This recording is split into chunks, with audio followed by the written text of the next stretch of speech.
السلام علیکم۔ حضرت خواجہ معین الدین چشتی رحمۃ اللہ تعالیٰ علیہ۔ ولادت، نام و نسب۔ آپ کی ولادت 535 ہجری کو خراسان کے شہر سنجر میں ہوئی، یعنی لگ بھگ آج سے 860 سال پہلے آپ کی ولادت ہوئی۔ آپ کا نام محمد حسن ہے۔ آپ کا لقب عطائے رسول ہند الولی غریب نواز ہے۔ آپ کی قسمت میں دنیا کا سب سے عظیم خاندان آیا ہے، یعنی آپ حسنی حسینی سادات ہیں، جس کو علماء کی زبان میں نجیب الطرفین سید کہا جاتا ہے۔ آپ والد کی طرف سے حسینی سید ہیں اور والدہ کی طرف سے حسنی سید۔ آپ کا بچپن اور تعلیم۔ آپ نے کم عمر میں ہی قرآن حفظ کر لیا تھا۔ جب آپ کی عمر 14 سال ہوئی تو آپ کے والد حضرت سید غیاث الدین رحمۃ اللہ علیہ کا انتقال ہو گیا۔ آپ اپنی والدہ کے پاس رہتے تھے۔ آپ کے والد ایک باغ اور کچھ نقدی وراثت میں چھوڑ گئے تھے۔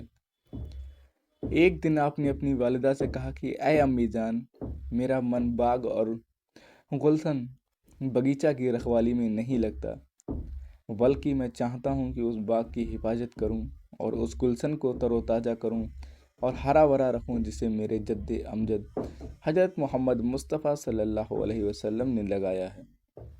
آپ نے کہا کہ امی جان، مجھے اللہ کی راہ میں دے دیجیے۔ آپ کی یہ بات سن کر آپ کی والدہ نے آپ کو اجازت دے دی۔ اس کے بعد اعلیٰ تعلیم کے لیے نیسا پور، جو کہ ایک مشہور شہر ہے، وہاں چلے گئے، جہاں سے بڑے بڑے علماء، بزرگ، صوفیہ ہوئے ہیں۔ جب آپ نیسا پور پہنچے تو وہاں پر سید حسام الدین بخاری رحمۃ اللہ علیہ تھے، جو اپنے وقت کے بہت بڑے محدث مفسر تھے۔ ان کے دارالعلوم میں آپ نے تعلیم حاصل کی۔ کچھ سالوں میں آپ نے تعلیم مکمل کر سند حاصل کر لی۔ اس کے بعد آپ ایک کامل پیر کی تلاش میں رہنے لگے۔ پیر و مرشد۔ ایک بات ضرور یاد رکھیں عزیزو، چاہے کوئی کتنا علم پڑھ لے یا چاہے کوئی کتنا بھی بڑا علامہ محدث بن جائے، لیکن تب تک اس کا بیڑا پار نہیں ہوتا جب تک اسے کوئی مرشد کامل کی نسبت نہیں مل پاتی۔ علم باطن اور طریقت کا معرفت تب تک حاصل نہیں ہو سکتا جب تک اہل عرفان کے ساتھ تعلق نہ ہو۔ مولانا روم رحمۃ اللہ علیہ سے بڑا عالم کون تھا؟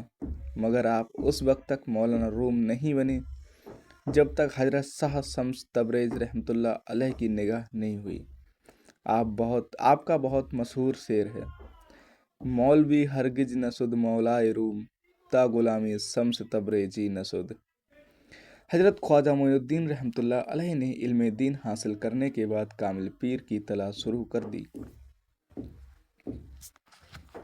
اللہ تبارک و تعالیٰ ارشاد فرماتا ہے: اے ایمان والو، اللہ سے ڈرو، تقوی اور پرہیزگاری اختیار کرو اور اللہ کی طرف وسیلہ ڈھونڈو۔ علماء اکرام اور صوفیہ اعظام فرماتے ہیں کہ وسیلے سے مراد مرشد کامل ہے۔ جب آپ کو معلوم ہوا کہ نیسا پور کے پاس ایک گاؤں ہے جس کا نام ہارون ہے، اس گاؤں میں قطب الاقطاب حضرت خواجہ عثمان ہارونی رحمۃ اللہ علیہ تشریف رکھتے تھے۔ آپ اپنے وقت کے بڑے قطب الاقطاب اور ولی کامل تھے۔ جب آپ ان کی بارگاہ میں حاضر ہوئے تو آپ کو بغیر دیکھے ہی خواجہ عثمان ہارونی رحمۃ اللہ علیہ فرماتے ہیں کہ حسن، میں تمہارا ہی انتظار کر رہا ہوں، وقت بہت تھوڑا ہے، جلدی آؤ میرے پاس، جو حصہ اللہ اور اس کے رسول کی طرف سے تمہارے لیے ہے وہ لے لو۔ پھر آپ مرید ہوئے۔ شیخ کامل نے ایک حجرہ آپ کو رہنے کے لیے دیا۔ آپ اس حجرے میں رہ کر وظائف پڑھتے تھے، عبادت غریب نواز کی۔ عزیزو، اللہ کی عبادت سے آج ہم اور آپ کتنے دور ہیں۔ یہ خواجہ غریب نواز رحمۃ اللہ علیہ ہیں۔ اللہ اللہ، آج کل ہمارا حال یہ ہے کہ ہم یہ چاہتے ہیں کہ ہمیں ایسا پیر مل جائے جو ایک نگاہ سے ہمیں قطب بنا دے، نماز نہ پڑھنے دے، نہ روزہ رکھنے دے، نہ حج کرنا پڑے، نہ داڑھی رکھنی پڑے، نہ تہجد پڑھنی پڑے، نہ کوئی ذکر و اذکار کرنا پڑے، نہ خواہشات نفسانی کو کچلنا پڑے، بغیر محنت و مشقت کیے، بغیر ہمیں کتب بنا دے۔ تو ہمارا حال یہ ہے۔ میرے لکھنے کا مطلب یہ بالکل نہیں ہے کہ اللہ والے کسی کو ایک نظر میں کتب نہیں بنا سکتے، بالکل بنا سکتے ہیں، جب چاہیں، جسے چاہیں، جہاں چاہیں، لیکن یہ قانون نہیں ہے کہ سب کو ایک نگاہ سے کتب بناتے رہیں۔ قانون یہی ہے، محنت و مشقت سے یہ مرتبہ حاصل کرو۔ شان غریب نواز۔ آپ کی شان کا ایک حصہ بھی مؤلف نہیں لکھ سکتا۔ ایک بار آپ کے پیر و مرشد نے پوچھا کہ اے حسن بیٹا، تم کہاں تک دیکھتے ہو؟ آپ نے عرض کیا، ساتوں آسمانوں اور ساتوں زمینوں کی حقیقتوں کو بے حجاب دیکھتا ہوں۔ جو کچھ ساتوں آسمانوں اور ساتوں زمینوں میں ہے وہ سب کچھ دیکھتا ہوں۔ شیخ کامل نے فرمایا، بیٹا ابھی بڑی کمی ہے، تمہیں جس منزل پر ہم پہنچانا چاہتے ہیں وہ ابھی بڑی دور ہے، اور محنت اور مشقت کرو اور ریاضت کرو۔ خواجہ غریب نواز نے محنت اور مشقت کرنا شروع کر دی۔ ادھر شیخ کامل خواجہ عثمان ہارونی رحمۃ اللہ علیہ کی توجہ آپ پر۔ کچھ دن بعد پھر آپ کے پیر نے پوچھا کہ حسن، اب تم کہاں تک دیکھتے ہو؟ آپ نے عرض کیا، تحت الثری سے عرش معلیٰ تک سب کچھ دیکھتا ہوں۔ پھر آپ کے مرشد خواجہ عثمان ہارونی رحمۃ اللہ علیہ فرماتے ہیں، ابھی کمی ہے، اور مشقت کرو۔ آپ نے اور محنت اور مشقت شروع کر دی۔ تیسری مرتبہ آپ کو بلا کر پوچھا، اب کہاں تک دیکھتے ہو؟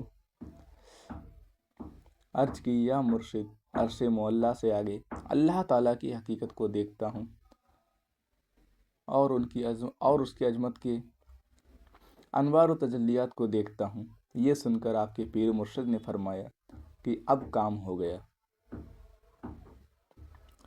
عزیزوں، ذرا دیکھو شان میرے خواجہ کی، جب آقا کے غلاموں کا یہ عالم ہے تو سید الانبیاء کا عالم کیا ہوگا؟ خواجہ غریب نواز کی شان اور ان کے پاک نسب پر پیر سید نصیر الدین جیلانی کا یہ شعر چار چاند لگاتا ہے۔ گلشن مصطفیٰ کی فون اور یہ چمن اور ہے، شاہ ابرار کی انجمن اور ہے، یہ چمن اور ہے، بوئے گلدستہ پنجتن اور ہے، یہ چمن اور ہے، شان آل حسین و حسن اور ہے۔ اس کے بعد آپ مرشد سے خرقہ خلافت و اجازت لے کر مدینہ شریف چلے گئے۔ 6 مہینے تک اپنے نانا سید الانبیاء کی مقدس بارگاہ میں رہے۔ سرکار دو عالم صلی اللہ علیہ وسلم نے آپ کو زیارت کا شرف بخشا اور فرمایا، تم معین الدین ہو، یعنی دین کے مددگار، تم قطب المشائخ ہو۔ یہ القاب آپ کو نبی کریم نے عطا فرمائے ہیں، جبکہ آپ کا اصلی نام حسن تھا۔ اس کے بعد آپ کو حکم دیا اور کہا، بیٹا جاؤ ہندوستان کی سرزمین کو کفر سے پاک کرو، تمہارے ساتھ ہے، ہماری نظر تم پر ہے۔ تو اس طرح سے آپ حکم پانے کے بعد مدینہ شریف سے اجمیر شریف کے لیے روانہ ہوئے۔ مدینہ منورہ سے اجمیر تک نبی کریم کا حکم ملنے کے بعد آپ ملک شام کے راستے سے عراق آئے۔ حضرت سرکار غوث اعظم رحمۃ اللہ علیہ سے ملاقات کی۔ غوث اعظم سرکار کا بظاہر وہ آخری وقت تھا۔ راستے میں بڑے بڑے اولیاء اللہ ملے۔ بغداد شریف میں ہی آپ کے سب سے پہلے مرید حضرت خواجہ قطب الدین بختیار کاکی رحمۃ اللہ علیہ ہوئے، اور ایسے مرید ہوئے کہ آخر تک شیخ کی صحبت اور حضوری میں رہے۔ آپ عراق سے ایران اور ایران سے افغانستان اور افغانستان سے پیشاور کے راستے سے لاہور آئے۔ راستے میں بڑے بڑے واقعات ہوئے، بڑی بڑی کراماتیں آپ سے ظاہر ہوئیں، جن کا بیان اگر کروں تو شاید یہ کتاب آپ کی شان اور کراماتوں سے ہی ختم ہو جائے گی، لیکن آپ کی شان اور کرامات بیان نہیں ہو پائے گی۔ داتا گنج بخش کے آستانے پر رکنا۔ لاہور میں ایک بہت بڑے کامل و اکمل ولی اللہ حضرت سید علی ہزویری رحمۃ اللہ تعالی علیہ کا آستانہ ہے۔ راستے میں اجمیر آتے وقت آپ ان کے آستانے پر بھی گئے۔ داتا گنج بخش رحمۃ اللہ علیہ کی شان کو جاننا ہو تو سرکار غوث اعظم رضی اللہ تعالیٰ عنہ کا ایک جملہ دھیان میں رکھو کہ ایک مرتبہ سرکار غوث اعظم رضی اللہ تعالیٰ عنہ کی مجلس میں سیدنا علی حضوری داتا گنج بخش رحمۃ اللہ علیہ کا ذکر آیا تو آپ نے فرمایا اگر ہم اس زمانے میں ہوتے تو داتا گنج بخش کے مرید ہوتے۔ اللہ اللہ عزیزو، اب ہمیں اس قول سے اندازہ لگا لینا چاہیے کہ حضور داتا گنج بخش رحمۃ اللہ علیہ کتنی اعلیٰ ہستی ہیں جن کے مرید ہونے کی بات سلطان الاولیاء غوث اعظم کر رہے ہیں۔ خواجہ ہند کے جیسا بلی جو تحت الثری سے عرص معلیٰ تک سب کچھ دیکھتا ہو، انہوں نے داتا گنج بخش کی مزار اقدس کے قدموں میں 40 دن گزارے اور فیض حاصل کیا۔ اللہ والے بزرگ کی قدر جانتے ہیں، یہ ان کے درجے اور مرتبے کو پہچانتے ہیں۔ حضرت خواجہ غریب نواز رحمۃ اللہ علیہ جانتے ہیں پیروں کی طرف ادب ہے، اور اپنے 40 دن تک قدموں کی طرف بیٹھ کر اعتکاف کیا اور چلہ کیا، اور جب داتا گنج بخش کے فیض و برکات کو دیکھا تو وہ کہہ اٹھے گنج بخش سے فیض عالم مظہر نور خدا، نہ کسارا پیر کامی لا رہنما۔ یہ وہی سخی داتا ہے جو خزانوں کے خزانے تقسیم فرما دیتے ہیں۔ آپ ناقصوں کے لیے ہی کامل پیر نہیں بلکہ کاملوں کے لیے بھی رہنما ہیں۔ آپ کاملوں کے رہبر اور پیر ہیں۔ یہ شعر کسی عام صوفی یا مولوی صاحب کا نہیں ہے بلکہ خواجہ غریب نواز رحمۃ اللہ علیہ جیسی ہستی کا ہے۔ اب ایک بات آپ سے پوچھتا ہوں کہ ایک طرف خواجہ غریب نواز جیسی ہستی ہے اور دوسری طرف یہ 14ویں صدی کے ملے ہیں جو کہتے ہیں یہ حضور ہمارے نبی مر کر مٹی میں مل گئے ہیں، یہ کچھ دے نہیں سکتے۔ ادھر میرے غریب نواز فرماتے ہیں کہ یہ کامل اولیاء اللہ جو اپنی قبروں میں سوئے ہوئے ہیں، یہ خزانوں کے خزانے بخش دیتے ہیں۔ ان کا فیض جہاں کو پہنچتا ہے یہ اللہ کے نور کا مظہر ہے۔